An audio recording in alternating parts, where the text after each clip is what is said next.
Andy Barrow might not be a familiar name, but his story is one of courage and mental strength. After breaking his neck in a rugby match as a 17-year-old, he was told he'd be a quadriplegic and he was confined to a wheelchair for the rest of his life. But Andy rose to become captain of the Great Britain wheelchair rugby team. He competed in 3 Paralympic Games, 3 World Championships and 5 European Championships, where his team won 3 consecutive gold medals. I'm Craig Ray, and it's an absolute pleasure to welcome Andy onto the Maverick Sports podcast this week. So Andy, you're famous for being a Paralympian and playing wheelchair rugby. Maybe for our listeners that aren't familiar with you and the movement, just give us a background. First of all, how did you end up in an accident that led to your Paralympic status? And just take us through that trauma, I suppose. So I guess my story is kind of rugby all the way through, really. I've always loved sport. You know, it doesn't mean to say I was any good at it, but I always loved sport, loved team sports. Love the idea that a team, is so much more than the sum of its parts. Grew up playing football, cricket when I was very young, and I played in goal, and I played wicket keeper. I did all the dumb jobs, and quite quickly I realised, it's kind of far rather kind of kick people and be a bit more aggressive. So rugby was a natural step for me. And I love rugby because it's a game for people of all shapes and sizes. So I started playing rugby at the age of 11. For my local school, then my local club. Unfortunately, when I was 17, in my first season of senior rugby, I was injured in badly engaged scrum. What position were you playing? So I was playing hooker. It seems like straw poll. Most of the people that broke their necks playing rugby were playing hooker. Unfortunately, sustained a spinal cord injury, which led to sort of complete paralysis from the chest down, with sort of leaving me with limited use of my hands and arms. So that was a big thing. I was 17 years old. It was 1997. You look back on it, and what it does give you is a perspective, makes you understand what's important. Yeah, you've lost a lot, but life's going to go on. Time's going to tick on. You can't change it. Yeah. And then it opened up all these other possibilities. I found out that, sport didn't end just because you became disabled. There are all these other sports out there. The one I naturally gravitated to was wheelchair rugby.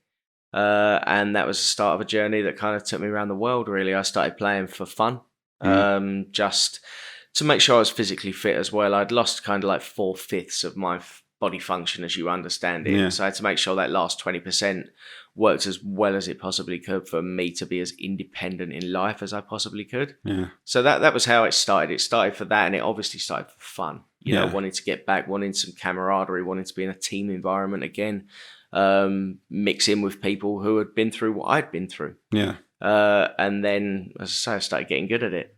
Well, we went from there. If we could just go back to the injury, I mean, you're 17, you're in the prime of your life, you must have been fit and strong, playing, first team rugby at that age in a club. Do you remember when you were told that this was your future, your immediate reaction and that of your family and so on, if you could explain that? Absolutely. I mean, I knew something serious had happened on the day. Okay. When the police arrive, the paramedic on a bike arrives, the ambulance arrives, when the chopper lands, it's never good when the chopper lands. Prize, yeah. And so I didn't actually sort of find out the full extent of it. Kind of hit me about 3-4 days later, because I was saying to the nurses and stuff, the doctors have said there's a chance you'll be able to walk out, there's a chance you'll be able to make a full recovery. And then I think somebody caught wind of it, and a nurse, or the head nurse, he came into my ward, or my curtain space, because it was the old Florence Nightingale ward, so you didn't have much privacy, so curtains back. And he just went, look, when the doctors are saying there's a slim chance you might walk again, they're just covering themselves. That's, it will be a miracle if you walk again. You're not going to walk again. You're never going to walk again. Wow. I mean, that's quite brutal in a way. How did you react to that? I just cried my eyes out, but it was absolutely necessary. And I'm always thankful for that moment. That I could say comfortably that was the worst moment in my life, right there, right then. But it flipped a switch in my head. It made me understand that, this is it. And you now have control over how you react to it. Yeah. You know, what you've lost, okay, you've lost a lot physically, but you've lost nothing mentally. You've lost nothing inside. Your family are still all around you. Your friends are still all around you. You have expert help. You're lucky to have happened to have broken your neck in a developed country. Yeah. That's a very mature way of looking at it. But that's what it does. I think when it crystallizes like that, it gives you a perspective of somebody far older at a very young age, which is a really valuable gift to have. Right. Because, it gets your head out of the clouds. You're a teenager and then you're not. Yeah. And I mean, you had the support network. I presume your family was pretty supportive. Yeah. And was it months of physiotherapy just to do some basic movements initially before you considered wheelchair rugby? It was 5 months in hospital off the bat, and that's where they kind of pick you up and they teach you, far more important things. They say you leave your dignity at the door when you go to a spinal injuries unit. So you're learning really basic things like how to clean yourself, how to dress yourself again, how to pick up a fork and eat, that kind of the really, really simple basic stuff you've forgotten you even learned to do in the first place. And then along with that comes, that need to actually just enjoy yourself and, play sport and be physically fit, because it's very important to obviously how well you're going to deal with pushing a wheelchair. There's also a skill you learn, your wheelchair skills. And it's a physical skill too. Yeah, absolutely. Physical need anyway. Absolutely. Learning to transfer, bed to chair, car to chair, learning what to do if you fall on the floor, all those kinds of things. So I was in hospital about 5 months, which at the time was quite quick. And now sadly, looking at the amount of time they run people through spinal injuries units back in the UK, it was quite a privilege to get that amount of time with expert staff, because it really gave me an education on everything around looking after myself by the time I left. And then you leave that comfort of the spinal injuries unit, and you have to go and start again because you get into the real world. Yeah. Did you have to modify your home? The house. I was very lucky because I was still with my parents at 17, and they lived on a corner plot. So basically, I destroyed my mother's back garden. I'm not sure she's fully forgiven me. Had a lovely house built on the back of that, which served me well for many years until I moved to my current house with my wife. So I was very lucky again to have that available to me. Yeah. The house had to be modified. You have to sort yourself out things like benefits and stuff like that. I would imagine the paperwork is horrendous. It's crazy, but again, we're lucky to be supported. So you have to sort of take what you can from it. And so from breaking my neck in the April, I started playing wheelchair rugby in January 1998. Wow. So now wheelchair rugby, I mean, I'm sure some of your family went, what? You're going back to rugby? You must be crazy. And you did. And for those of us that don't know, first of all, how is wheelchair rugby played? I know some of us would have seen it, but for the listeners that haven't, it sounds counterintuitive in a way. Yeah.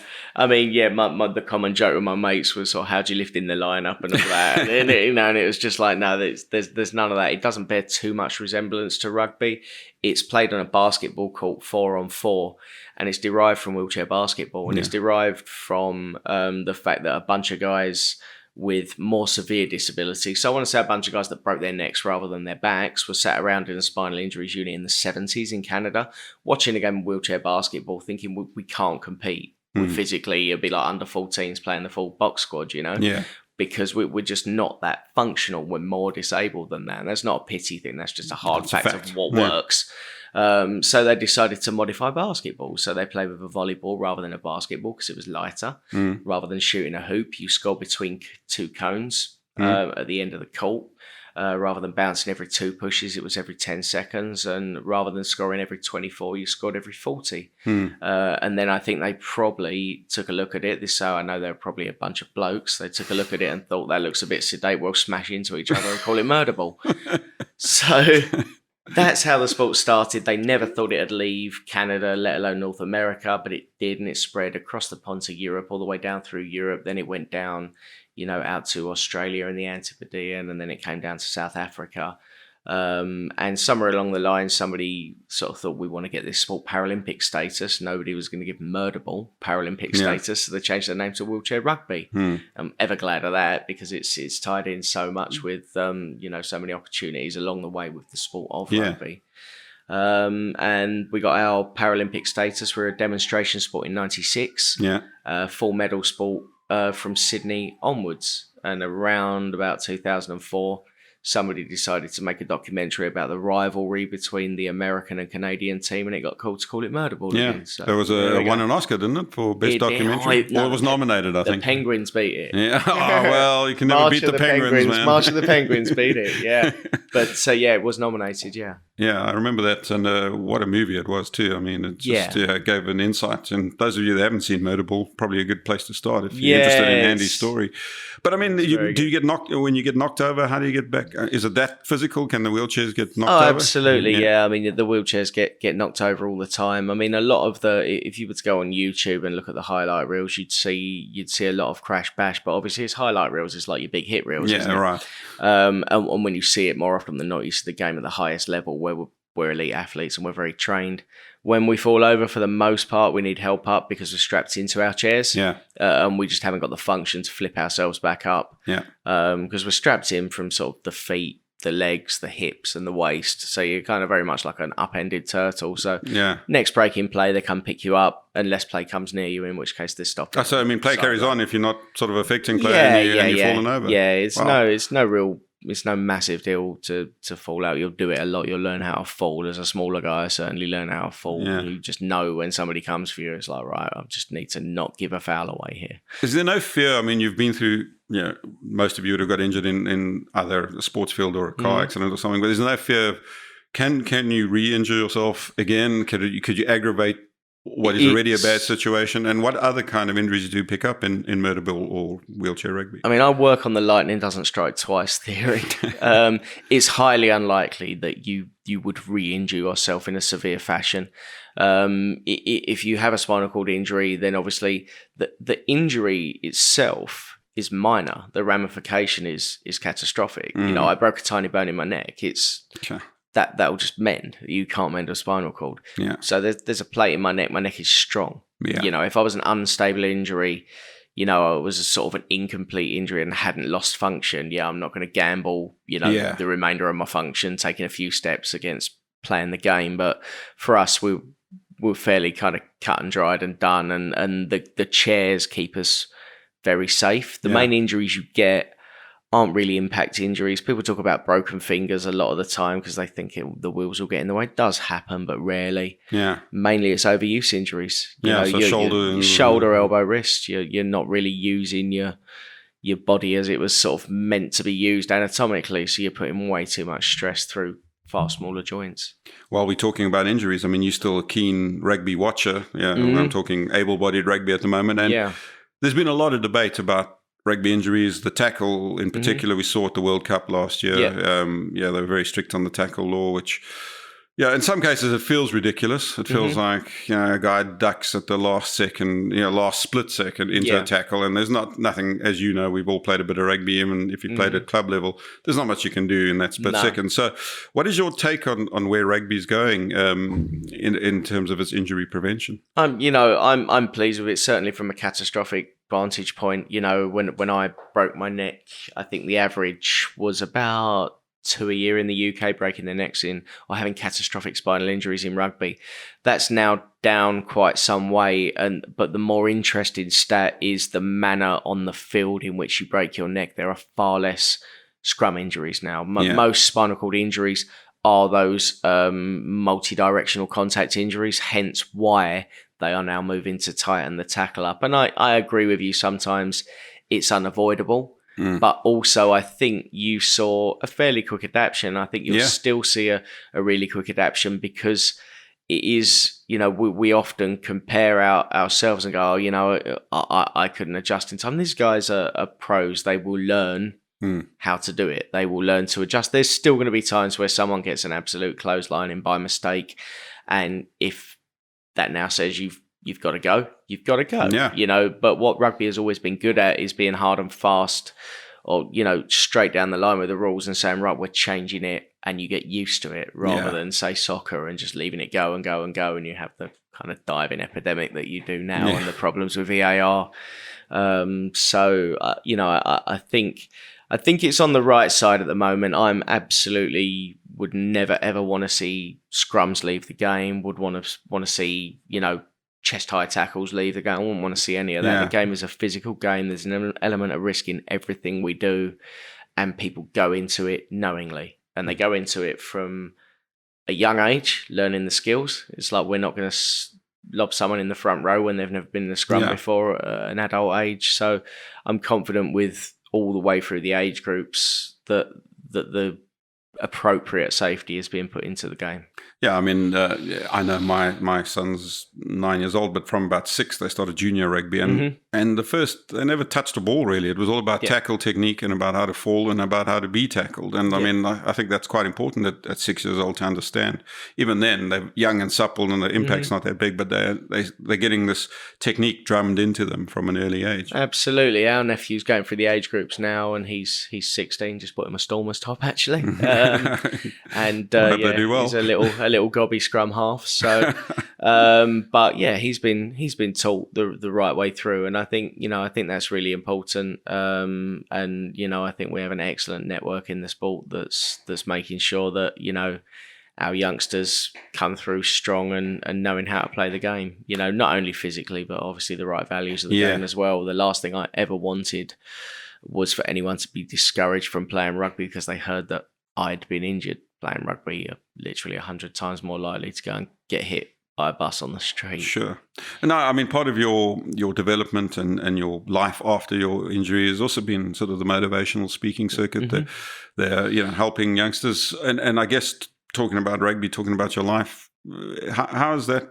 Have you had some successes and impacted on young people in the interim? Yeah, no, I like to think that I have. I was very lucky that my final games was in London. To have an Olympic Games, Paralympic Games in your hometown was a huge honour. And it was massively supported, wasn't it? It was, and I'm very proud of that. I'm very proud of that from a disability sport vantage point. We're one of the foremost nations. The fact the whole bid was based on us marketing the Olympic and Paralympic Games equally. Yeah. The turnout, people paid for tickets. I know the tickets were a slightly different pricing structure to the Olympics, but that's market forces. Yeah. And there were still bums on seats. So very, very proud of that. And I also, because I lived in Greenwich was deemed as an Olympic borough. There were a couple of events there where there was the equestrian in in Greenwich Park, and the archery, I think, down at Woolwich Barracks. So that meant that kind of really gave me a springboard to speaking in the schools locally after 2012. So I kind of, retired straight after and went straight into speaking. And it was something that it just kind of came quite easily to me. I mean, I think you have to practice everything you do, but Sure. I like the sound of my own voice. So, and it was just, as captain for a lot of years on the squad, I was used to addressing people. I was used to sort of fulfilling media commitments and stuff. I enjoyed it. Some people just really dislike that whole side of it. I quite liked it. Maybe I'm a bit of a lush, I don't know. But then, it takes practice, and you start thinking about your story and so what does it mean? What does my story actually mean? Because there's not many people that are going to make a living just telling their story. Yeah. It's not going to happen. Unless you're, Nelson Mandela or maybe Khaleesi now, no one's going to pay you just to keep trotting out your story. You have to be able to make it relevant and what it means to them and what they can do today, tomorrow, the next day to improve their situation. So that's part of the skill that sort of we as speakers try and sort of hone. So and I suppose it evolved too, your script, I suppose, the way you approach people, you develop that over time. Yeah, absolutely. You get to see the nuances of it. You get to see the differences to when you're speaking to, tiny kids, to when you're speaking to older kids, to when you're speaking to sort of adults, to when you're, to an after dinner, to an award ceremony. There's all different slants on it to what people want. At the end of the day, you're a servant. If you're paid to speak in front of audiences, you're paid to deliver what they want, not what you want. And I think a lot of people make that, just go up and do me. And it's like, no, because they asked you to speak on resilience. And it's like, if you can project you through resilience, then fine. But that's the line, that's what we want. And so, it's just been a learning process for me. You know, I started out, I'm a better speaker than I was. I've still got a long way to go. Yeah. Now, Paralympics, we've got the Olympic Games in Tokyo this year. Mm-hmm. I would imagine London was peak Paralympics. I don't think it's been as 2016 in Rio. Certainly, it wasn't as well supported.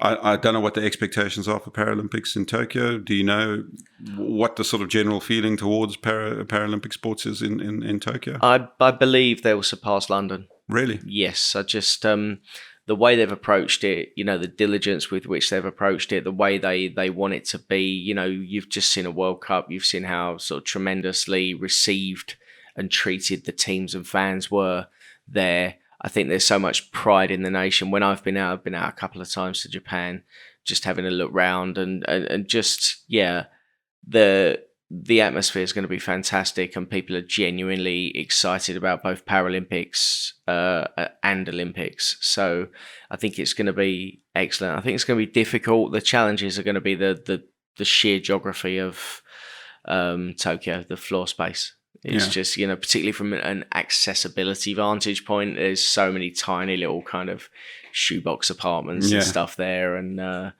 that's going to be difficult. But I think as for the welcome, as for the way it's going to be run, I think it will go like clockwork. And there's that kind of 1% of kind of madness in the Japanese public that is just going to put that X factor on it. I think it's because they're so straight and they're so respectful, and that's just wonderful when they demonstrate their culture and stuff. But that 1% that makes, you know, the president jump out dressed as Mario in the handover ceremony and stuff like that, and it's just like, okay, like, you know, it's going to be a little bit crazy. I think it's going to be awesome.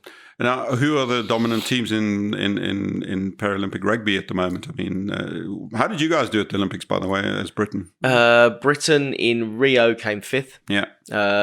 So we've never done better than 4th. Right. You know, much to my upset. Damn, so you know, middle. 4th's a tough place to come. Yeah, it is. So after Beijing, 5th in London, 5th in Rio. I think they've rebroken the top 4 now. So I think there's every chance they can go on and win a medal. I don't know what colour, but it's going to be tough. The forces are the only people that have jumped in recently are Japan. Oh, okay. You know, so Japan. Well, that's going to be interesting with hometown support. Yeah. They're on for it. I mean, they're current world champions.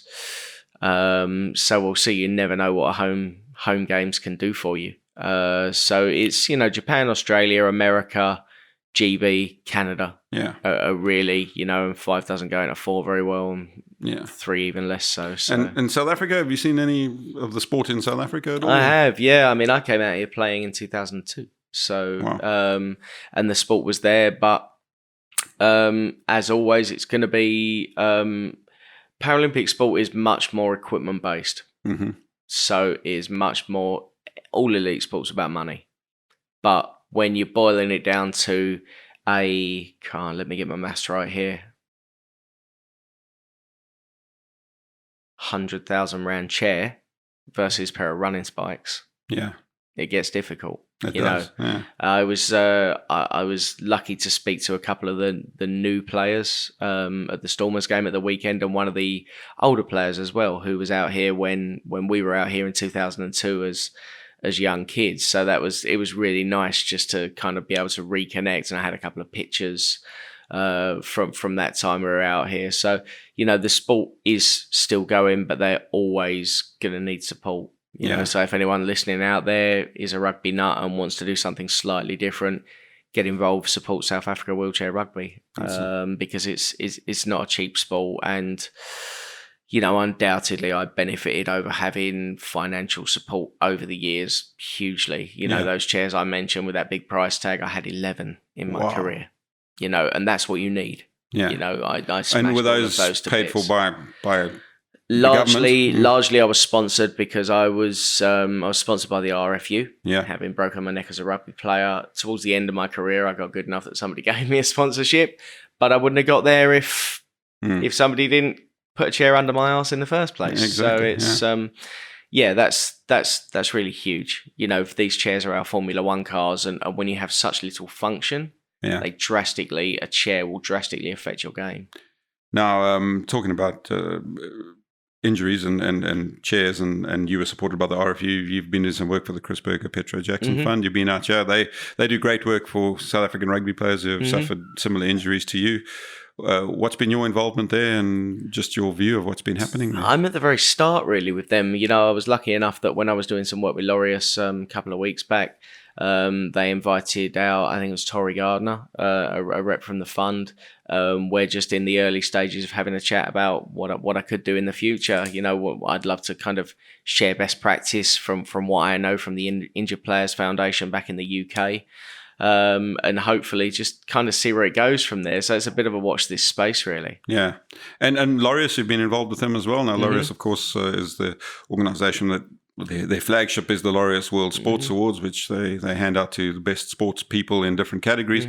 But I think what isn't known about Laureus is the amount of charity work they do, and in South Africa, they do over 30 charities alone. Yeah, they're very dominant here. Yes. Yeah, and I don't know what their footprint is like in the UK. They do have projects. I've been to visit a couple of projects in the UK. The last one I visited was a project called Fight for Peace, which is a boxing project based out of the UK and Brazil, actually. And when I was at the World Summit in Paris in 2018, it kind of hit me just how many South African projects there are. So while we do have lots of representation, lots of offices in the UK, it's South Africa that's really got the lion's share of it, which is only right considering the idea was conceived and started by Mr. Mandela himself. So it's really good out here, and I've been privileged to be able to tie in with projects when I've been here.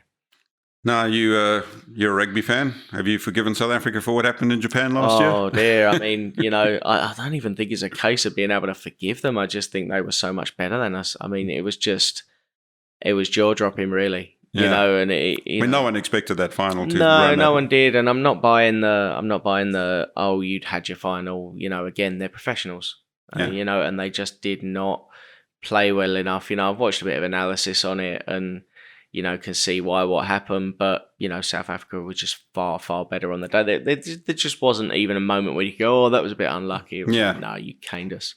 But it's kind of funny. You see all things as opportunities. I was in a bar in London, and there's this guy opposite me, and I think his kids had painted all South African flags all over him and stuff. And I remember as Colby kind of hitch-kicked that last try and just looking over at him like... and he just kind of gave me the sorry kind of shrug. But it turned out that guy's a guy called Jan Hubert, and I think he was ex-Special Forces over here, and he co-founded something called the Buffalo Foundation, and they sponsor a project at Chasme campus called the Songezo Cycling Academy. Oh, wow. So I was lucky enough that as well as doing a bit with Laureus, I went to visit those guys down in Nordhoek. Is that where it's based out of? Yeah. And you met him in London in a pub randomly? Yep, exactly. Drowning my sorrows while he was celebrating, and got talking and happened to mention we were coming out. And he said, well, if you get the chance, you must go visit. And I said, I'd love to. And the project's loosely based around the fact that, the young people get to cycle from a recreational all the way up to a semi-pro level as long as they stay in education. And the foundation provides classrooms and stuff for them as well. So, yeah. There's a lot of good people doing good stuff out there, isn't there? There really is, yeah. Yeah. And I mean, in a country like South Africa, as you've seen firsthand, needs people like that, needs people like you, needs organisations to do that kind of work. I mean, are you inspired to come back and do more work out here? 100%, yeah. I just think it's fascinating when you get to go to another country and you're in a position where you even have the opportunity to go and visit some projects and try and do some work and try and do a bit of good out there. And I'm just in the process now of actually working out how that might look. So I've got some ideas of what I could offer if I came back, because this time round, I just kind of visited projects and used the Laureus connections to go in and visit the school in Strand, in Rusthof School in Strand, I think. And but it was very much a kind of a meet and greet, and I'd love to be more hands on and offer more, really, because you don't just want to be a token visitor. As much as it's a privilege to go in, I want to be able to sort of do something for that, because I see it as a real honour to be able to even see the inside of some of these places. You do a lot of travelling. I mean, is that quite difficult being in a wheelchair, being quadriplegic? Does that doesn't make life, you want to do these things, but do you sometimes go, oh, geez, the thought of another plane in airports and it is hard work? It can be tough. My wife and I work well as a team. And actually some of my work I do in assisted travel. So I kind of know the processes of plane travel and stuff very well, plane travel, train travel back home. So I kind of know the system, but I can absolutely, it does get a bit difficult, but you have this opportunity to travel with work. Sure. And, and Ali and I have always been very experiential around that and say, well, what a bonus, we can get in, we can speak to an international school, we can then sort of take some time in the country. Obviously this was far more of a holiday for us this time, but, Alison, she works in wine, with my speaking, we've kind of got it all hooked up. So we have so many sort of chances. So, traveling is always a privilege. I know this. You go back to when you're 17 years old. Your life's panned out the way it has, and you've made this great career, and you've made a big impact on people's lives. Do you ever think something? Well, if this hadn't have happened, what would I be doing? Does that ever enter your mind, or is it that's my reality? I've just put it behind? I think it does. I think there's always a curiosity, but I wouldn't take it back. And really? That's what I always say to people. If somebody came to me the night before my accident and said, "Look, you're gonna turn up to rugby tomorrow. You're gonna have a severe accident. It's gonna be a difficult time. You're gonna lose the ability to walk and many other things that come with spinal cord injury. But you're gonna find this sport. You're gonna start playing this sport, fall in love with it. You're gonna get good at it. It's gonna take you around the world. You're gonna play for your country. You're gonna captain your country. You're gonna meet the Queen. You're gonna get to go everywhere and anywhere. And then after it all, you're gonna have a job telling people about it. People are gonna pay you to do that." Or don't go to that game, I think I'd still go. Really? Wow. Yeah, it's just, that's when it does come back to, there's always a curiosity, but it just comes back to you play the hand you've dealt. I feel like I've been tremendously lucky over the years, but I'm also aware that I've put a lot of work in, and I'm absolutely sort of fine with admitting that. I'm not going to be coy about that, because it's like, we work for everything. There's no such thing as talent. We work for everything we've got. So, Andy Barrow, it's been a great pleasure. Thanks for listening to the Maverick Sports podcast, and keep reading the Daily Maverick for in-depth news and sports coverage. Let's take a few seconds to tell you about Maverick Insider, our membership community that keeps Daily Maverick going. For a small contribution a month, you can help Daily Maverick survive and even thrive. Our journalism is free to all, but we need your support to keep it that way. All you need to do is go to dailymaverick.co.za/insider and sign up for as much or as little as you want. It makes a huge difference to us and to South Africa. Please also remember to subscribe to the Maverick Sports podcast and to our Maverick Sports newsletter. Thank you, and until next time.